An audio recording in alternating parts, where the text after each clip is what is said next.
Hello दोस्तों, मैं हूं मधु और आज मैं आपको बताने वाली हूं कि डायनासोर की प्रजाति अचानक धरती से कैसे विलुप्त हो गई। ऐसा क्या हुआ जो इनकी प्रजातियां विलुप्त हो गई। वैसे तो ये बहुत ही सफल प्रजाति माने जाते थे आज से करोड़ों वर्ष पहले, लेकिन ऐसा क्या हुआ, ऐसी कौन सी घटना हुई जिसकी वजह से इनकी प्रजातियां ही विलुप्त हो गई। वैसे तो डायनासोर की अलग अलग प्रजाति होती थी, कुछ शाकाहारी, कुछ मांसाहारी, कुछ शांत स्वभाव की, और ये वहीं पर कुछ हिंसक स्वभाव की भी जो है डायनासोर पाए जाते थे। लेकिन ऐसा क्या हुआ, तो ऐसा सिर्फ और सिर्फ एक घटना की वजह से हो गया जिसके कारण डायनासोर की प्रजाति हमेशा हमेशा के लिए धरती से विलुप्त हो गई। और वो घटना आज से लगभग कई करोड़ वर्ष पहले हुई और इसके लिए हमें बहुत ही बारीकी से समझना होगा कि आखिर ऐसा क्या हुआ था। तो हम चलेंगे इसके पास्ट में, आज से लगभग 6.50 करोड़ साल पहले, यानी कि 65 मिलियन ईयर लेटर। ऐसा एक बहुत ही नॉर्मल सा पृथ्वी का वातावरण था। उस समय बस धरती पर चारों तरफ डायनासोर के आवाज़ें ही सुनाई देती थी।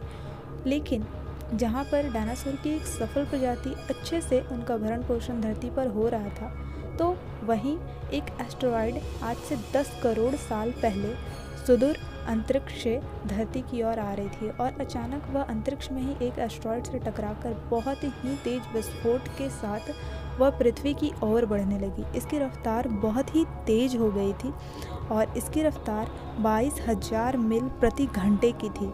लेकिन जैसे ही यह पृथ्वी के संपर्क में आई, यह 70,000 किलोमीटर प्रति घंटे की रफ्तार से पृथ्वी की ओर आने लगी और जिसके कारण काफ़ी ज़्यादा जो है ये संभावना हो गया कि अब डायनासोर का पृथ्वी से अंत हो जाएगा।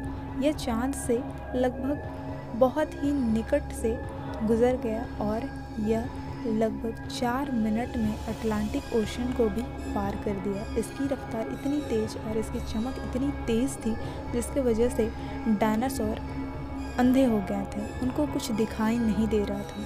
आकाश में बस उसकी चमक थी और अचानक उनके चमक से बहुत सारे डायनासोर की आंखों की रोशनी चली गई और यहीं से शुरू हुआ डायनासोर का अंत। ये विस्फोट इतना ज़्यादा गहरा था कि यह सीधे जाकर मैक्सिको की खाड़ी की ज़मीन से टकरा गई। क्राव का विस्फोट लगभग 10 से भी ज़्यादा हाइड्रोजन बम के विस्फोट के बराबर था और यह बहुत विशालकाय विस्फोट था धरती पर।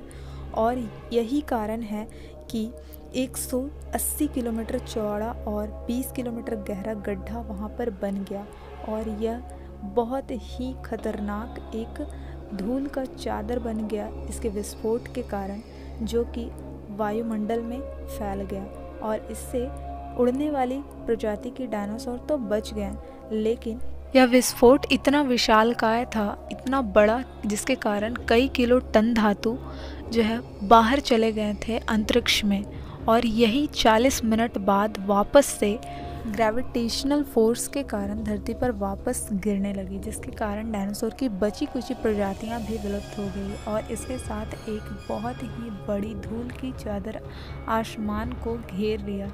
और ये धूल की चादर इतनी गहरी थी जिसके वजह से पृथ्वी पर सूरज की रोशनी आना भी नामुमकिन सा हो गया। यह घटना के बाद पृथ्वी पर 200 डिग्री सेल्सियस तापमान बढ़ गया, जिसके कारण बची कुची जो है प्रजातियां तो विलुप्त हो ही गई और इसके साथ साथ 800 किलोमीटर के दायरे में आने वाले जीव भी नष्ट हो गए। साथ ही पेड़ पौधों का भी काफ़ी नुकसान हुआ। इस समय वही प्रजातियां बच सकी जिनका वजन 30 किलोग्राम से कम था, यानी कि वही प्रजातियां बच सकी और वो भी लगभग नष्ट सी हो गई क्योंकि उन्हें भी बहुत कम पृथ्वी पर मिली खाने पीने की चीज़ें, जिसके कारण उनकी भी प्रजातियां विलुप्त सी हो गई। क्योंकि ये विशाल विस्फोट के कारण काफ़ी प्रजातियां नष्ट हुई, साथ ही पेड़ पौधे भी खत्म हो गए और इसके कारण शुरुआत हुआ मैमल्स का, यानी कि इनकी प्रजातियां विलुप्त होने के कारण अच्छी और एक सुनहरी अवसर मैमल्स प्रजाति के लिए हो गई। तो मैमल्स प्रजाति क्या है, इसके बारे में हम जानेंगे अगले वीडियो में। तब तक के लिए मैं आपसे विदा लेती हूँ। धन्यवाद।